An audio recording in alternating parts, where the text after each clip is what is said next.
welcome to the World Travel Markets Aviation Seminar. I'm John Strickland of JLS Consulting, and it's my pleasure to host the aviation program again this year.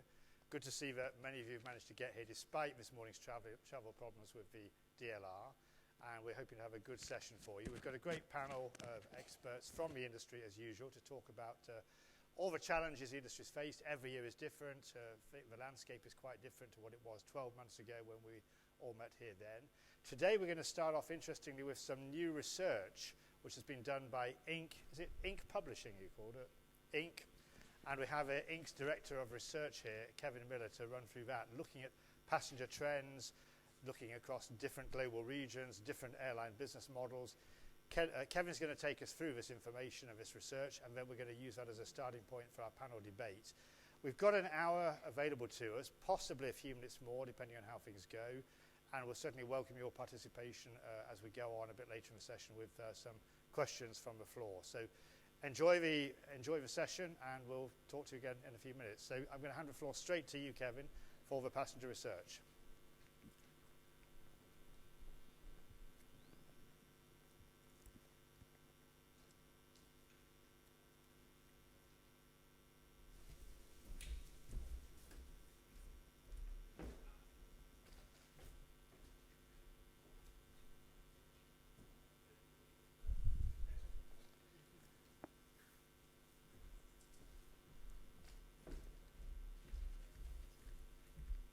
Sorry about that.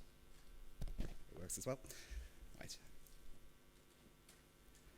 I'm Kevin Miller. I'm Director of Research for the Global Passenger Survey, which is an independent airline satisfaction survey which is launched in partnership with 40 airlines worldwide. Today's presentation will show exclusive headlines for World Travel Market from the latest results from Wave 2 of the survey.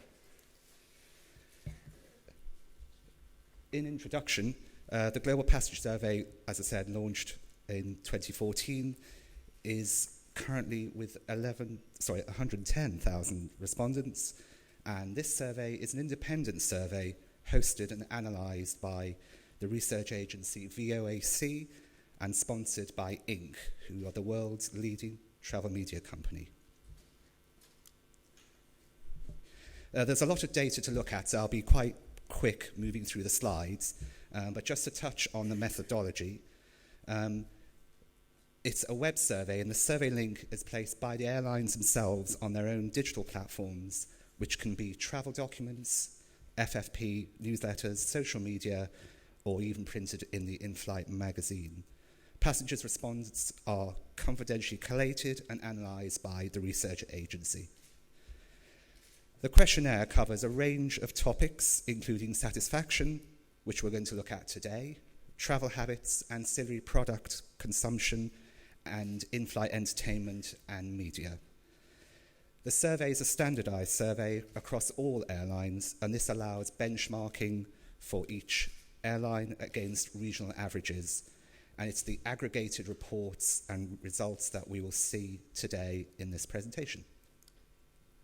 This is the survey group that we see today. So there are 40 airlines, but today's highlights will focus on aggregated results from Wave 1 and Wave 2 for Europe and North America. North America is only Wave 1. We're currently surveying Wave 2.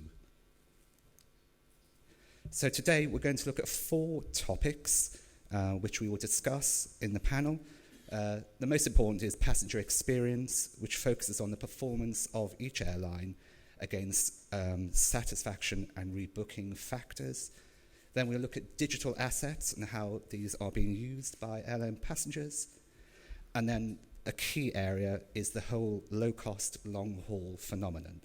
And we'll look at 2 case studies today from Europe and from Asia Pacific.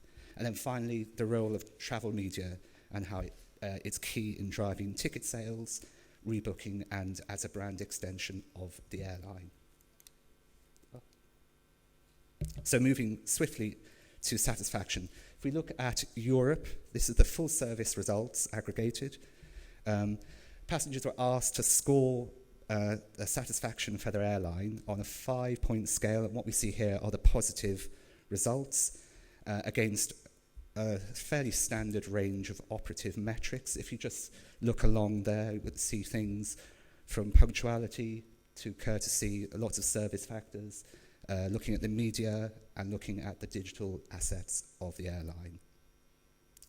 If we look at what actually improved wave on wave for Europe full service, we can see that 6 out of the 15 metrics improved wave on wave, with some stabilizing and some negligible shifts for punctuality, airport check-in. Overall satisfaction, as you can see, remains fairly high, with service factors such as courtesy and comfort of cabin performing very well. Inclusive services that passengers have paid a premium for, such as luggage, food, and the IFE system, are performing well and are being managed, but not at the expense of price, which, as you can see, saw a 14-point increase. Price and quality seem to be managed, but not at the expense of investment in price. If we look at the decreases just for Europe full service, satisfaction actually decreased in 9 areas, with a small drop for punctuality, although that is still number 1. What we're seeing is airlines' digital assets, such as the website, online check-in, email communications, and particularly social media, that simply aren't front of mind for passengers. Perhaps they're perceived as a hygiene factor, with passengers focusing more on the services that they require and they've paid a premium. This contrast between service and digital assets is an emerging pattern that we'll see repeated in other regions later on. One thing to point out are the loyalty scheme benefits from frequent flyer programs. These are of very little interest in Europe and actually seem to be worsening in their offer, and much lower than in North America, which we'll see shortly. Looking at America, this is only wave 1 for America, but we can see a very different pattern emerging already. Punctuality scoring well, but the loyalty scheme benefits, as you can see, are much more important and front of mind in the US, where this industry for loyalty is more established over the last 30 years. However, although they are getting benefits from their loyalty schemes, they still want value for money, and particularly in service. But here you see loyalty is the 6th most important satisfaction factor. If we compare briefly North America's results with Europe, you can see just how much more important loyalty is in this region. Also, you can see social media for the airline is very low, and lowest for both Europe and North America. And this is something we'll comment on later. If we look at low cost in Europe now, you can see a very positive result for satisfaction, wave on wave. 9 out of 15 scores increased, and only a negligible drop for price. Price, however, is the most important concern, and it's the defining factor for low cost. But service factors are still important to passengers. They still want value for money across the board. They may be price conscious, but they also want the most out of what is still free of charge to them. And as we can see, service factors are doing very well in Europe, with only a very negligible impact on cost there at number 1. What we see for low cost as well is digital assets are more front of mind and more valued by the low cost passenger, as they are a key mechanism for the success of these airlines and this business model. And it's important that a successful web experience is effective to gain loyalty, where competition on routes and on websites is very fierce. If we move to rebooking for low cost, you'll see a very different pattern there. We asked passengers who've flown twice with an airline to rate which of the factors were most important to them. If you look at Europe here in full service, price is important.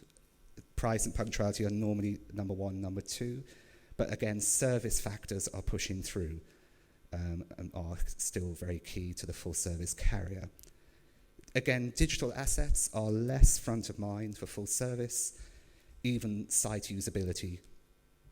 If we compare rebooking against satisfaction, you'll see that it's a very different picture. So what people actually talk about in terms of what's important in satisfaction is very different for the reasons why they actually book. So you can see price, of course, number one. It's almost an inverse pattern between rebooking and actual satisfaction. So it's quite a lot to take in there, but it's quite an interesting pattern emerging. If we look at the US for rebooking, that actually is full service, not low cost. Price is important, but as you can see, loyalty is second most important, so the benefits coming from the FFP scheme are really important to the passenger, although they may have scored this lower for satisfaction. But it is followed by, again, service factors with site usability, the only highest scoring web asset at 7th. What we're seeing here is social media and social media communications having a negligible effect on rebooking, and this is something that we've already seen.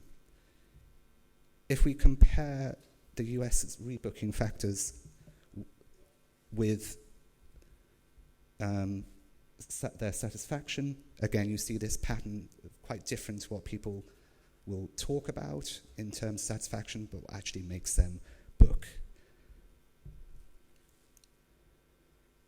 And rebooking in Europe for low-cost carriers, price is the leading differentiator. It's over twice as important than for full-service carriers, and it's obviously key to the low-cost model. Here we see in low-cost, the digital assets score much more high for service, and this is most important with competition on these routes, and using the site for an enjoyable experience is key to retaining loyalty with their customers.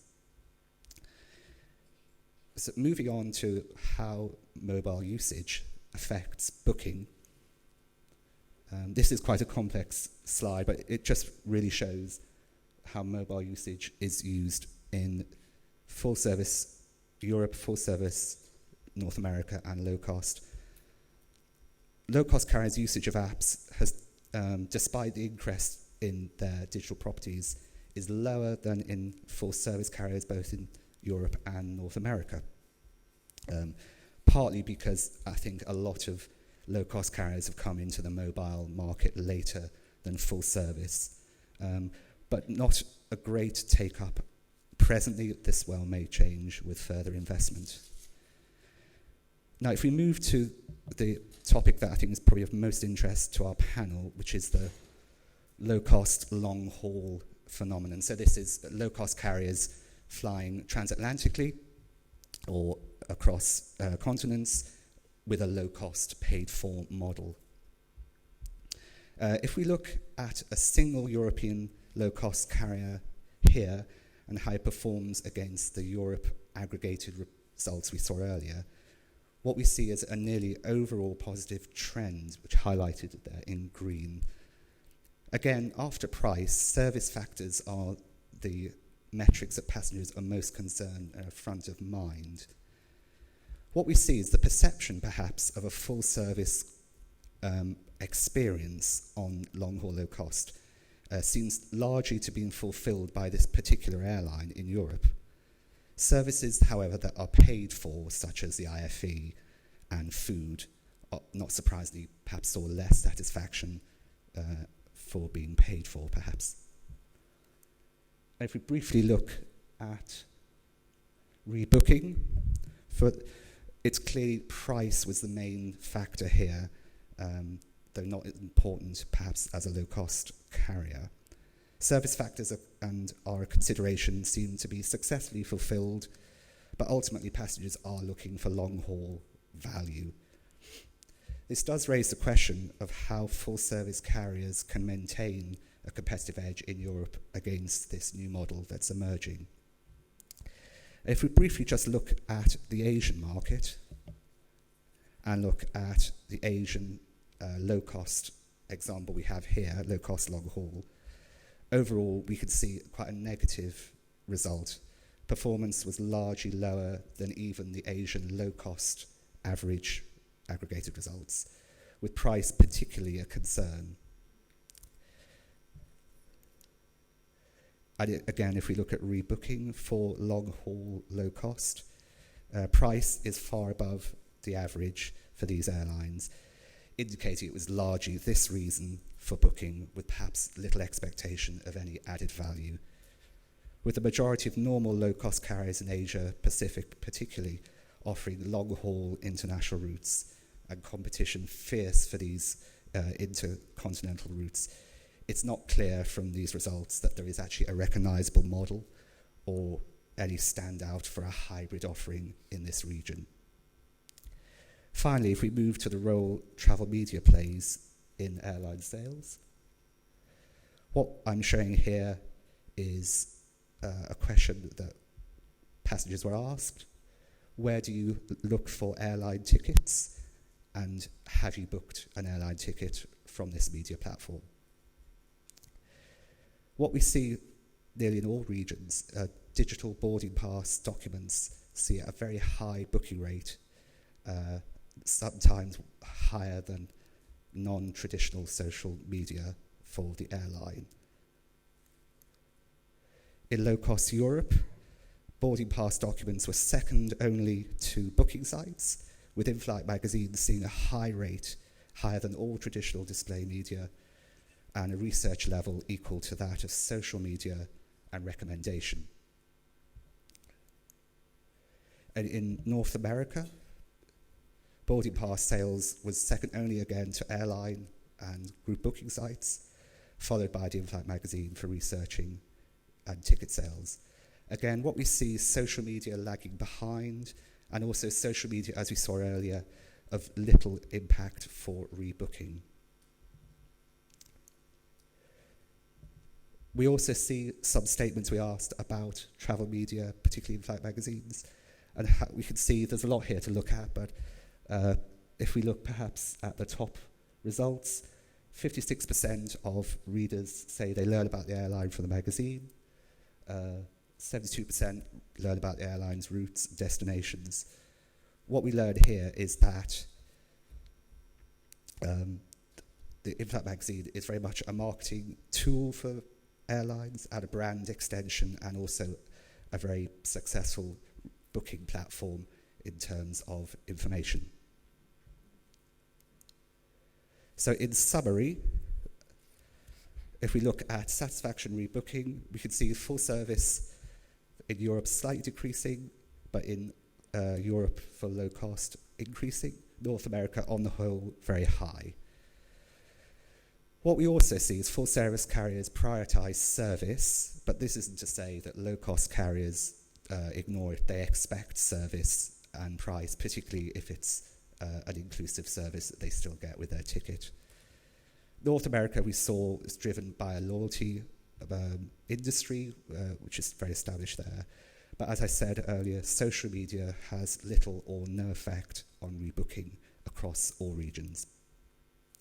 If we look at the low-cost model for long haul, it's largely successful in Europe, and the perception of service seems largely to be fulfilled by the experience in Europe. Briefly touching on Asia, the model for this long haul low cost doesn't really seem to offer any standout from other low cost carriers in the region. Again, perhaps there's very little difference between a lot of routes and a lot of airlines who are already flying low cost.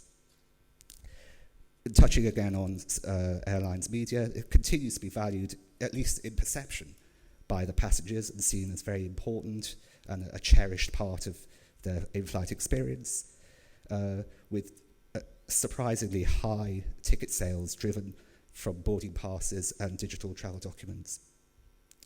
Overall, mobile media usage in the low-cost region is quite low, and perhaps it may develop. And as we've seen, magazines particularly can be seen as a very successful brand extension for airlines and a rebooking platform. So that is other data that we'll discuss today.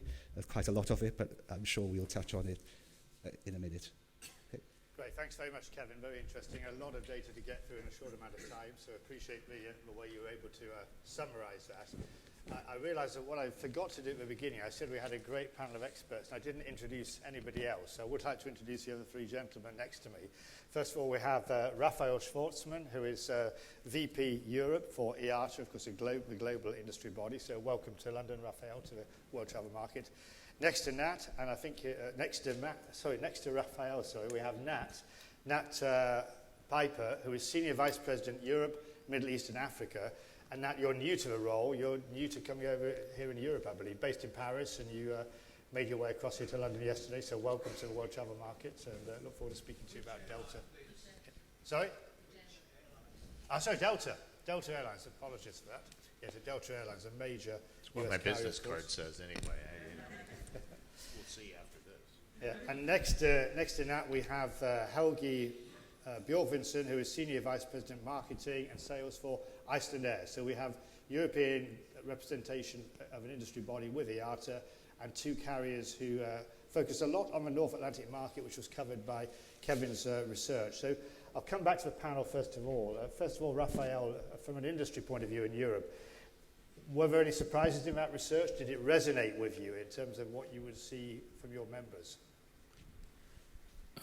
No. Well, I think looking at the research, we're not very surprised. I mean, obviously, the number one element that we see there is price, and price sensitivity, obviously, in Europe is extremely high.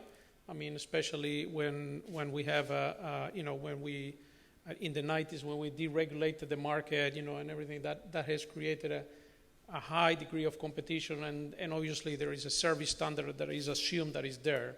So price is the number one by far. I think there is a big gap between that and the rest. Then I guess the second factor that we have in our own research found is the schedule and the flight time to be a key factor, which I guess is linked somehow to the punctuality that we have saw there already. One difference in terms of what we see is still, compared to the research, is the weight of the frequent flyer or the loyalty programs, which we still see, obviously, a big importance to it. I guess that will change probably with demographic analysis, and I think demographics could have an impact in many of the outcomes that we have seen in this survey as well as the IATA surveys. So I think in many ways we're aligned, obviously, and then on other areas of service, we see already passengers, let's say, taking for granted certain things. I mean, you already assume that you're going to have certain level of services on board, and therefore those are not necessarily appreciated as much, probably, because it's already a given. I mean, having certain minimum level of services, and things like that. So we see those things diminishing, and I guess that's somehow related to what we see in the survey. Okay, thanks, Raphael. And Nat, from Delta's perspective, focusing, obviously you're a global operation, but focusing on your home market, the US, and your big presence here in Europe, did that ring true for you? And could I ask you also to make a particular comment about loyalty programs? I was surprised myself to see that there's still a greater weighting in the US market about that point. Sure. Multifaceted question. So let's start with common themes for both markets. Rebooking was the information that truthfully was most interesting for me there, and factors, it's varying degrees of issues that get people on the airplane the first time. The question is, how do you build a loyal customer going forward? Punctuality makes complete sense, right? On time, with bags. I plan from point A to point B. I want to make sure that I get there efficiently. Second, from a staff perspective, courtesy. I feel valued by the airline, flight attendants, everybody at the airport. From the time that I become, in essence, put my travel journey in Delta's hands, I want to make sure that I'm appreciated and valued. And then thirdly, the actual in-flight experience, not only from a staff perspective, but also the hard goods on the airplane, IFE, brand new seats, experience for all classes of service, very, very important going forward. in the U.S., loyalty continues to be very critical. And I think just a word on that, so many times folks think globally in frequent flyer programs and they think it's all about free tickets. And I think that's an important part of it. But in the U.S., one of the things that has really been a key contributor, in my opinion, to U.S. carriers becoming stronger is our ability to segment the product offerings that we have. And so for our highest yielding passengers, folks that are paying us $2,000 to fly from New York City to Chicago, very high yields to fly internationally as well, they're certainly accruing miles that can lead to free tickets. But the other component to that is there are privileges that then come with that. So whether it's upgraded tickets going forward, whether it's lounge access, the ability to choose your seat in advance, other things that we've done to segment that passenger's journey, and our ability to offer a number of different products on the same airplane and really tailor it to what our customers want is contributing to higher yields and driving a lot of very good top-line performance. And I was reading, I mean, in the past, loyalty programs was something that airlines felt they needed for exactly the reasons you described. But Delta, for example, actually makes money out of this loyalty program. How do you do that directly? Yeah. Well, I think it multifaceted to that, too. I mean, the customer that everybody is chasing, certainly from a full-service airline perspective, is the high-yield passenger. And so one of the ways to then endear loyalty is to have products that people want to experience the first time and then will come back and do that again. The frequent flyer program tends to be a very good hook for that, John. And, you know, truthfully, there still is the global concept. Everybody loves bargains inherent in what you're doing. And free tickets are great. And so that's part of the foundational level of it, and certainly is a lot of traction in our market. American Express is a very loyal partner for Delta, loyalty credit cards, and that's all hinged based on the ability to spend money on that card, generate Delta Sky Miles, and then that just helps part of the loyalty equation for us, bringing more high-yield passengers and putting them on our airplane. And Helgi, Iceland is in a very different position. Your home market in Iceland, it's a small local population. You're very focused on traffic between Europe and the US and vice versa. So you're dealing with multiple cultures. But to get people to make a trip on Iceland Air involving a stopover in Reykjavik, price has got to come into that equation. So again, did that make sense to you when you saw that in research coming through, or are there other factors that you think are important from Iceland Air's point of view? I think Iceland Air appreciate the opportunity to be on this panel. In our case, this did not come as a big surprise. We, of course, do our own research, and it is the price and the quality of service that matters, and how we meet the expectation of our customers. Maybe one thing that this survey does not cover, and we in the airline industry in general are not very good at, that is transparency. I think that is something that our customers also appreciate. They do not like to see a price and then pay 3 times what they saw in the beginning. So I think this is the key. It is the price, the value for money, and the transparency. And we have been fortunate enough to grow our business for the past few years, and we measure, of course, our NPS. That has moved from 12 in 2009 to 60 in 2015, and that is the key to survive in this very competitive environment. So in terms of pricing, what are you effectively saying that when you go on the Iceland Air website and you see the first headline price for an itinerary, that is what you pay? You don't end up 2 or 3 screens later with bits added on that you weren't expecting, different costs and admin fees and so on? That is what I was referring to in terms of transparency, yes. Okay. And Kevin, one thing that surprised me, you're sort of in some ways talking down the importance of digital media. It's not as effective as perhaps we would all think. Yeah, I was surprised from the results that it's quite clear. It may well be an effect of perception, and what you were talking about earlier as seen as a hygiene factor. So if the website was a successful experience, it may well not be remembered. But certainly social media particularly and airlines and social media where there's a lot of investment at the moment, in the perception of the passenger at least, doesn't really seem to be effective right now. Again, if we targeted and segmented the audience, we may see a younger demographic responding more positively to that.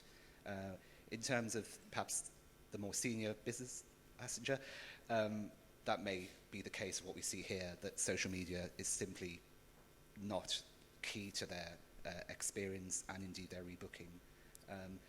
But obviously there's a contrast there with print media, which at least for now is still very much an effective tool and at least front of mind for the passenger when asked. So did your research bring out that difference in age profile, or did you not go that deep? Yes, so if we look at the data, at the back data, you are seeing that trend, and I think also for the business passenger, maybe they're not using an app, perhaps, as we saw even in low cost. And there may be some hesitations around app usage, booking and rebooking through an app. Again, I think driven probably by age. This issue of social media, Rafaela, we think that Europe has now got short haul, about half its passengers are flying on low-cost airlines, and particularly the big two, Ryanair and EasyJet. What has this meant for IATA members in Europe? Has there been extra work to invest in social media? Are they facing these challenges that despite any efforts they may make, there's not really evidence of a return so far? Well, I mean, yeah, well, you just said it. I mean, in intra-Europe, we have about 250 million passengers that are going with the low-cost carriers, as we call it, or about 40% of the traffic, right? And then we see there, I think there is a mixed behavior, I would say, if you would, because a lot of that has created a lot of traffic that is for pleasure, weekend traffic and stuff like that, where we have a lot in Europe. But if we look into, well, one thing is first the connectivity, which is, I guess, a different thing than social media, if you would, right? What we see is that, I mean, and as it was said before, probably having a good web or a good app is not an option anymore, right? That's a given. That's something that has to be there, and it's assumed by everyone, I guess. So we don't see a way out of that, and we don't see. I mean, I think airlines have invested a lot of money into that area. In terms of social media, we are not too focused in our research in the social media impact itself, because we are more focused in terms of the behavior of purchasing maybe, or how can we facilitate the passenger experience overall, right? So apps and the web can actually drive a lot of facilitation in terms of passenger experience, and that's where we are more focused on. Not only just checking in, but passengers are looking to have, obviously, first of all, self-service, right? Then you want to have, which is what we do today, right? When I came in here, I basically I got my boarding pass, automatically, my QR, I received it. I went with my mobile, checked in, came in here, used the automatic, border control and all that. So I want this seamless journey, and I do use the app for that, right? Or the smartphone. So a lot of effort has been gone into that area. A lot is about also having control of the journey, and that there is a lot of potential there as well, where passengers would like to have much more control on their baggage, for example.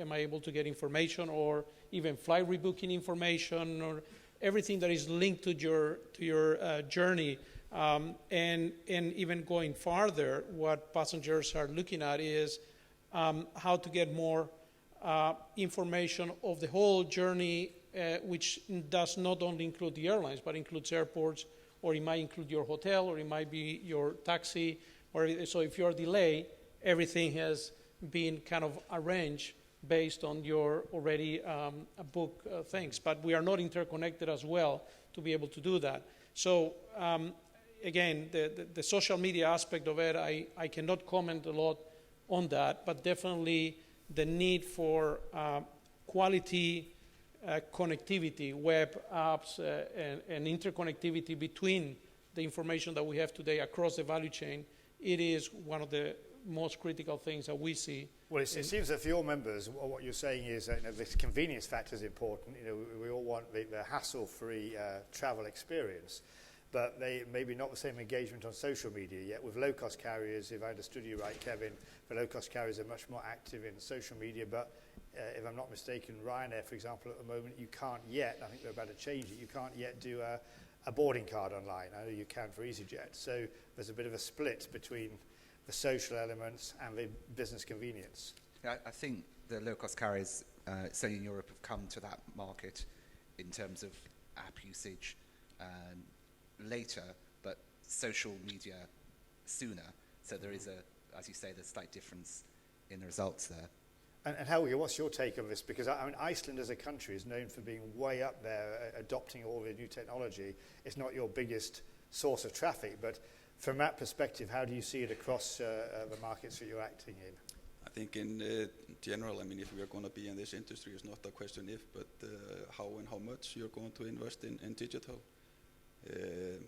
That is maybe one of the reasons that we have decided to go fleet-wide Wi-Fi on the transatlantic. That will give us a lot of opportunities in servicing the consumer at the same time and saving us cost on some points, even though of course it's an investment at the same time. Did you say you offer that free, the Wi-Fi? We charge that's the reason we are a hybrid carrier. I was trying to define if we are the low cost or the full service or somewhere in between. I guess everybody is trying to copy that model. Everybody is gradually moving towards the middle. For instance, in North America, who would think that a traditional low-cost carrier would offer flat bed on between the West Coast and the East Coast?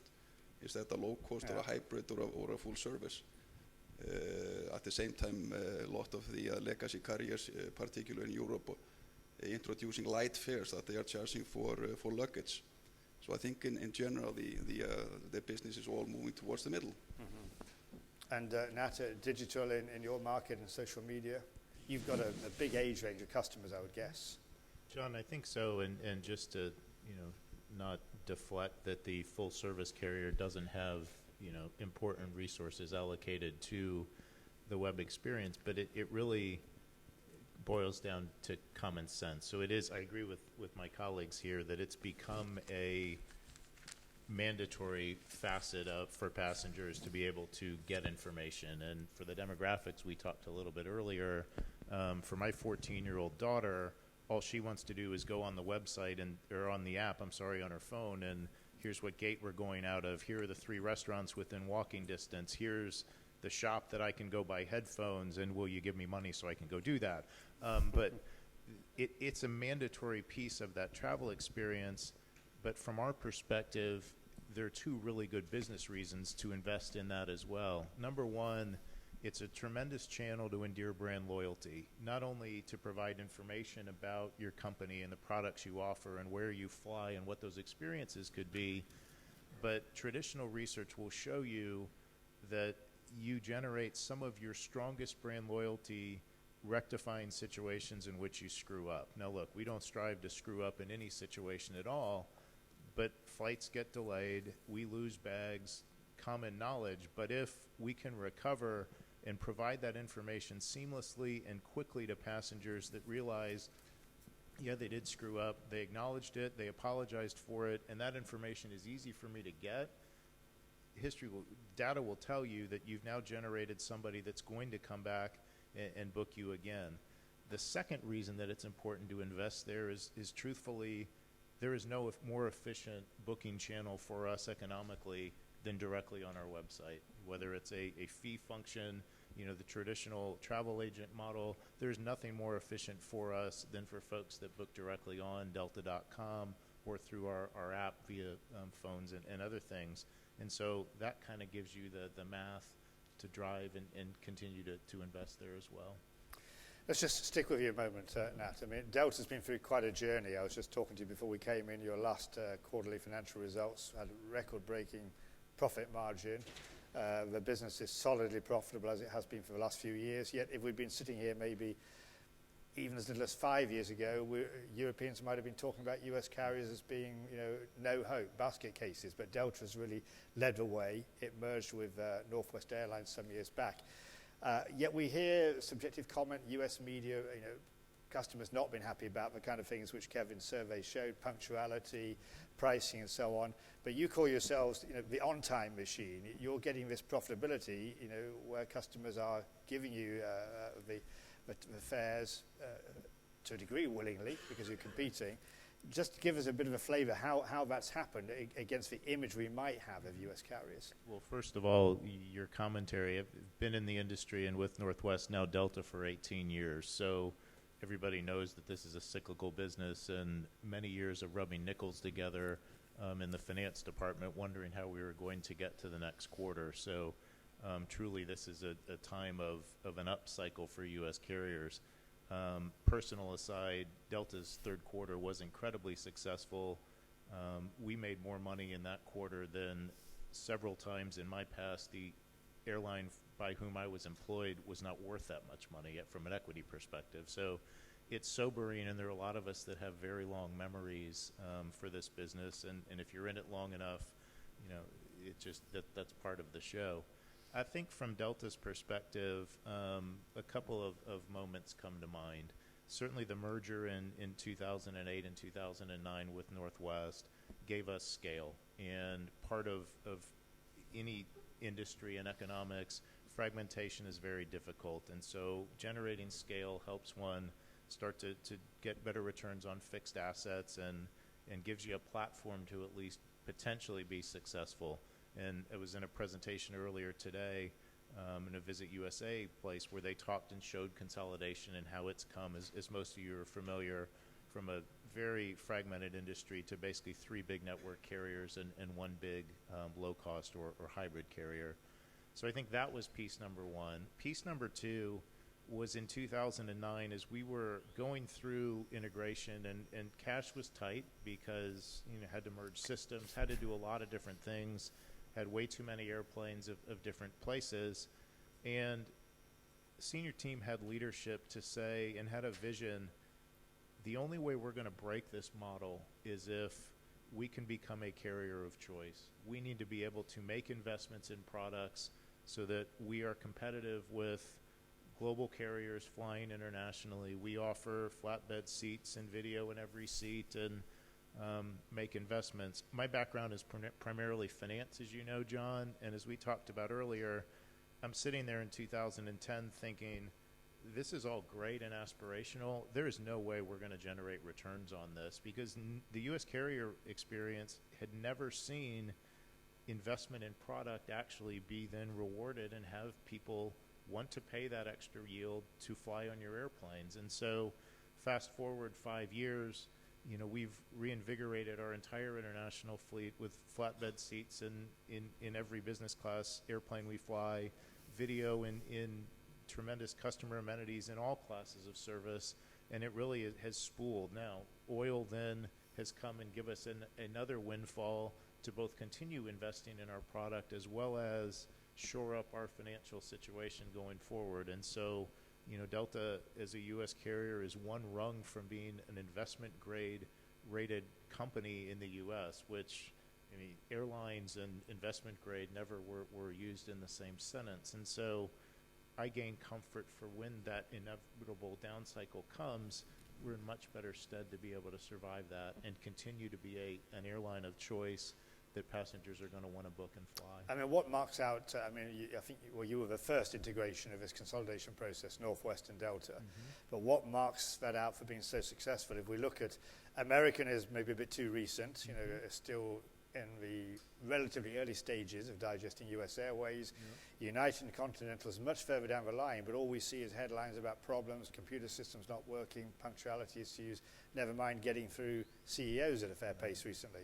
What really marks you out? Is it that investment in the service that you've been able to do now? John, I think there's two things that I would say. Number one is we have a tremendous first mover advantage in going first and being able to not only take advantage of consolidation and get through our integration such that, because anybody that's ever been through a merger, a consolidation, whether on a personal or on a professional level, it takes time to adjust, and all you're thinking about is, how do I integrate this? Well, we were the first one through the forest, so to speak, and now we could start focusing again on running our airline, and that's been very advantageous for us.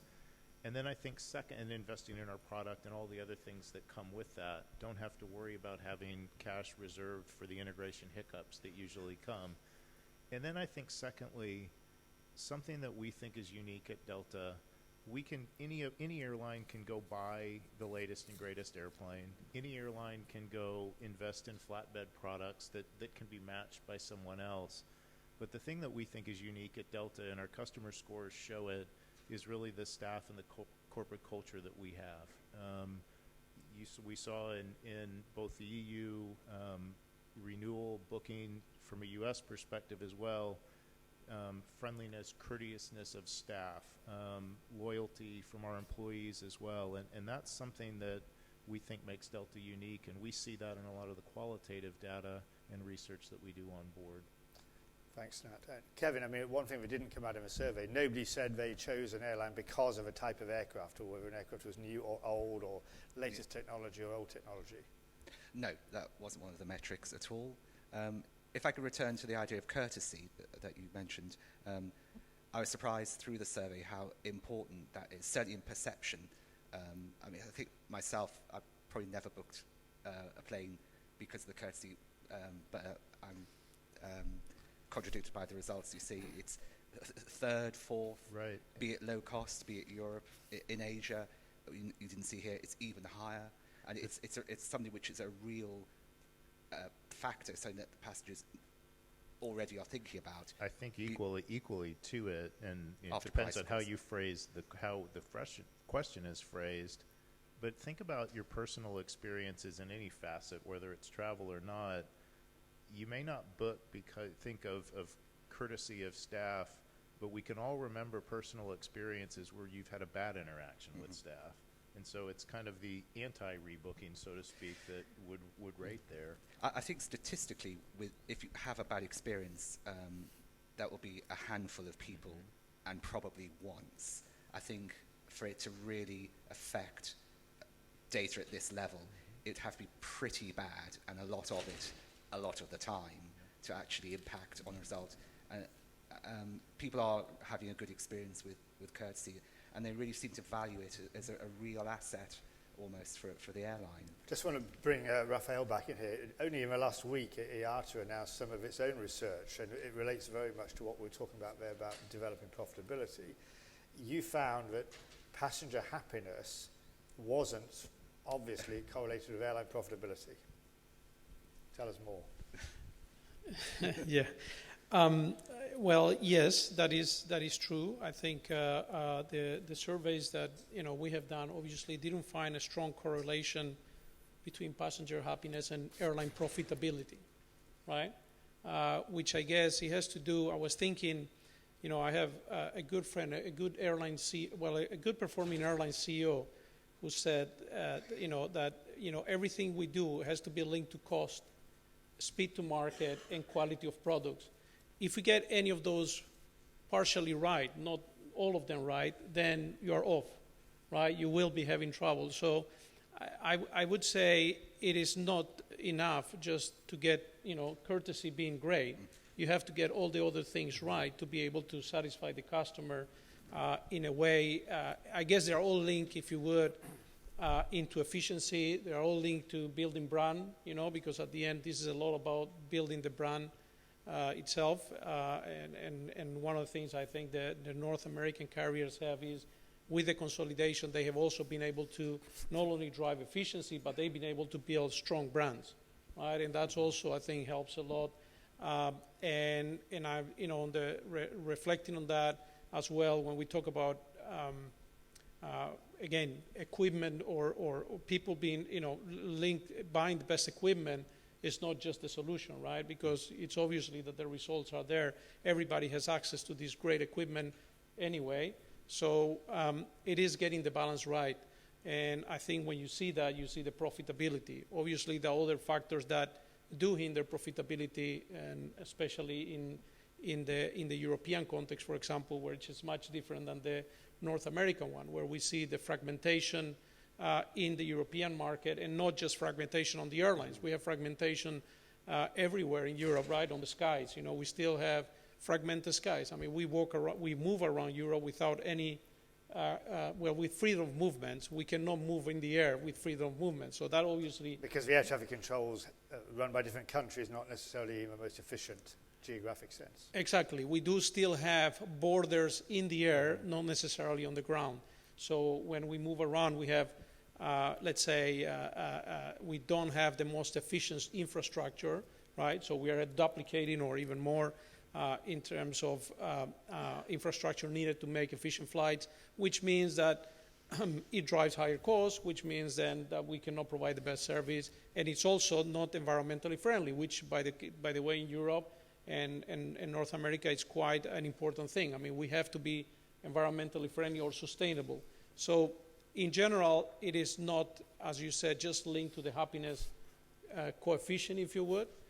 There are many other areas that will impact that decision, and obviously, again, the price is always... The soft element price of and this punctuality, human relationship with passengers, I was going to say, is maybe tougher in Europe, because the consolidation process that Nat alluded to in the USA, where I think the top 4 or 5 airlines account for over 90% of the market. In Europe, I think the top 4 or 5 is about 60-something%, with the 3 big legacy groups and the 2 low cost. And we see, even today, I read Lufthansa is heading for possibly another strike, this time cabin crew. Air France has its staff tearing the shirts off the backs of its management, and they're trying to deliver good service. Are there bigger challenges going forward to deliver profitability and good service to airlines in Europe compared to the US? Yes, that's probably the first simple answer is yes, obviously. There are many challenges in Europe. I mean, air transport it's a business that needs to run in partnership. And we have seen that with the success of, for example, the Gulf carriers, where there is a compromise not only on the airline side, but also on the government side, right, to make aviation a valuable industry for the development of the country or the region, etc. In Europe, we have a different approach. We are, as we said here, we are over-regulated. If you look at, for example, PNRs, obviously we do need the information, right? But we today have a European approach, but we also have 28 states having different approach of how do they want to get data, right? Instead of looking at what is it that we want to achieve as Europe, right?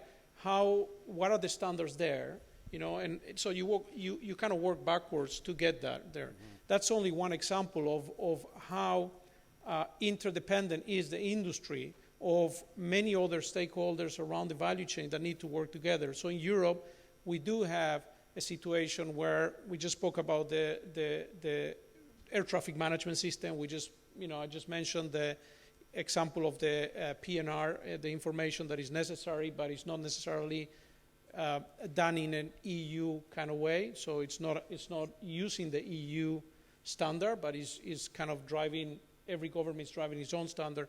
So the fragmentation, not only on the airline side, but also on the approach that we have as a region, it's actually having a huge impact in terms of... To see what the EU comes out of its new aviation policy, which I think is due in a few months. Very want to turn to Helgi. I mean, to weave in, we'll come to the floor in just a moment, but you talked about the long-haul low-cost model, and Helgi, Iceland Air in market share, I believe, is pretty small on the North Atlantic, but you've got a big network. You're sort of punching above your weight, profitable as well, like Delta, using older aircraft at the present time, but it still seems to be delivering. Passengers are still getting on Iceland Air flights. Can you just elaborate a bit more about that and give me your initial thoughts about long-haul low cost? Is that going to be a challenge, for example, to you? I think some people refer to Iceland Air as the first low-cost carrier on the transatlantic, and we have been around for 80 years, so I think that makes it sustainable. Maybe backtrack a little bit. I think sometimes the airline business in general is not a very complicated business. Sometimes we try to make it complicated as much as we can, but in general it works the same way as other industries. If you have happy employees, They provide better service.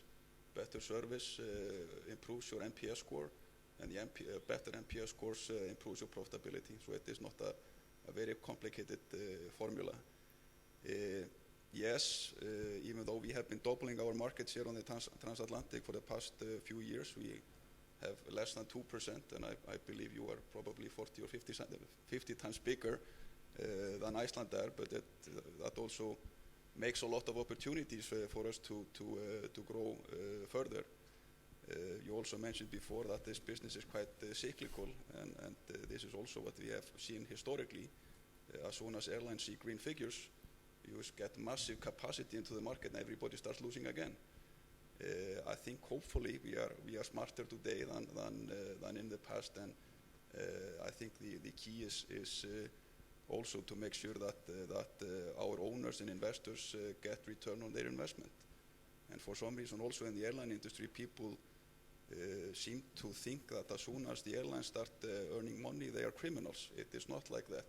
It is just like every other business. You are in this to connect people. You are in this business to connect businesses. Of course, you're also in this business to make sure that you get a fair return to your investors. And where you end up on the latter depends on your business model. We believe that we have created a niche model that works well for us and Iceland as a economy, and we see a lot of opportunities to grow that further. And is that going to be damaged by the growth of low cost? We heard, of course, Kevin can't tell us which low cost carrier he was speaking about in his research here in Europe, but we know one that has begun in the last 18 months or so and has had some success after a shaky start, but in terms of reliability issues, but seemingly scoring very high, getting good traffic figures. Your neighbouring competitor in Iceland, I think, announced yesterday they're going to launch some more US routes with wide-bodied aircraft, Airlines. Helgi and Nat, what do you both believe about the long-haul low-cost model? Is it going to become as significant in the long-haul arena as it has done in short-haul low-cost? If you just continue. Maybe I can start. I said in the beginning, everybody seems to be moving in the middle, and I think we will get new carriers on the transatlantic. And I'm also pretty sure that somebody in Ireland is going to watch very closely and learn from the mistakes of the ones that have already started introducing this model. What's your feeling, Nat? I think Helgi and I were laughing earlier as we met each other, and I told him I had lived in Minneapolis for 11 years, and so he said, well, so you knew Iceland Air very well. And I said, yes, I do. And you've been around for 80 years because passengers know what to expect from Iceland Air. You've done a very effective job of tailoring your product to that and been very financially successful in doing it. I think the formula to beating or continuing for Delta to be effective and any carrier to be effective against low-cost long-haul is, does your product offering resonate with what customers want? And so one of our initiatives I referenced earlier is we have 3 or 4 different products on the same shell. So we offer business class, flatbed seating, top line meals, etc., club access that far surpasses anything that a low-cost long-haul carrier is going to offer. And then we have a premium economy, and so you continue to go down. But at the bottom level of our airplane, from a price perspective, we have a product that we think stacks up very well against low-cost long-haul. And then we supplement that with a punctuality record that is second to none in the U.S., one that we've even gone and in sales contracts guaranteed our performance will be better than our U.S. competitors, and if it isn't, we'll compensate you for that. We have staff and a culture advantage we think that cannot be replicated, and so it really gives us a lot of different ways to resonate with customers. And we feel, look, we just need to continue to focus on those various points for everybody, tailor your experience to as many people as you can. We will never have the lowest costs in the industry. We know that. I think if you look back historically in the U.S., that's what led to a lot of the downturn and the bankruptcies in the mid-2000s, as you had very efficient low-cost carriers that had better products than the high-cost carriers did, of which I was employed by one of them. That's a tough place to be. And so one needs to decide, if you're not going to have the lowest cost to be able to compete in that arena, you better have some products and things, brand loyalty, that resonate with passengers. And Rafael, in the IATA context, your European members, what is the kind of talk on the street about long-haul low cost? I mean, one of your members here in Europe is now beginning its own in-house, i.e. Lufthansa with its long-haul Eurowings brand or operator. Yeah. Well, in terms of the European, as you said, there are some already trying it, but obviously I think there is an element where you see the most successful experiences in low cost has been in markets that are, let's say, more liberalized, right? You have to have that. Also, I guess you need to have certain conditions. I mean, when we talk about these experiments being conducted, they're being conducted in general in areas where there is, let's say, an economic capacity to sustain that, right? I mean, not every place can sustain long-haul flights point to point, because this is another element of the low cost, that you still are focusing on point-to-point travel. So I think, obviously, Lufthansa, as you just said, doing that, well, the German market can sustain point-to-point to many destinations, obviously, but that's not necessarily the case everywhere in Europe or everywhere in the US. So I think that model, in terms of what we've been hearing from the member, or at least the European carriers, is that probably is still to be seen. There are a lot of tests being done, either like the Lufthansa or, as Nat just said, in Delta. I mean, you have already separations in these carriers where you have the premium economy, but you also have classes that are quite competitive in price if you look at not only the European, the Americans, but also many of the Middle Eastern or Gulf carriers, where you do have high competitive prices that are pretty close to what the low-cost long hauls are charging, if you would. So still too early to be to understand where is this going to go. But and then there is a component, obviously, of the equipment, right? I mean, not every equipment is fit for every destination. So we do have today, we're basing this argument, I guess, on basically 2 aircrafts, more or less, right? And then and also not considering the hub model or non-hub model, which again, from the IATA perspective, is not about having one or the other. I think both are needed, right? And that's what it is. So it's too early to say where it's going to go, but everybody, I think it's a good experiment to see. I think everybody's watching. It's going to drive it's going to drive customer benefits at the end, right? Because people are going to be able to reach every place of the globe in a very efficient way, economical way, and that's great. I mean, you see people now traveling with so much ease compared to 10 or 15 or 20 years ago. So I think this is what's going to, it's going to drive, it's better for the customer overall. Yeah. I'm conscious time is beating us, so I am using this little bit of extra time we were allowed for late kick-off. Who would like to ask a question to a panel? Anybody from the floor? We'll get a microphone as quickly as we can, which is a gentleman.